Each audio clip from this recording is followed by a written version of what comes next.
வாக்குச்சாவடி நிலைய அலுவலர்கள் நேரடியாக வாக்காளர்களின் வீட்டிற்கே சென்று வாக்குச்சாவடி அடையாள சீட்டுகளை வழங்கி அதற்கான பதிவேட்டில் வாக்காளர்களின் கையொப்பத்தை பெற வேண்டும் என வேலூர் மாவட்ட ஆட்சியர் சுப்புலட்சுமி அறிவுறுத்தியுள்ளார்.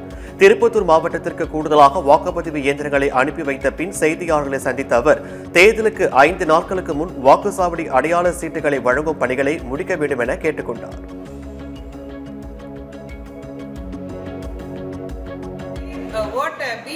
பிஎல்ஓக்கள் நேரடியாக அந்த வீடுகளுக்கே வாக்காளர்களின் வீடுகளுக்கு சென்று வாக்காளர்களிடம் கொடுத்து கையொப்பம், அதற்கான ரெஜிஸ்டர்ல கையொப்பம் பெற வேண்டும்.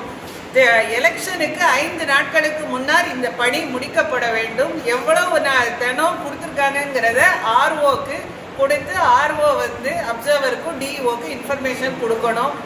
வாக்காளரை தவிர, அவர் வீட்டில் உள்ள நபர்களை தவிர வேறு யாரிடம் இதை கொடுக்க கூடாது.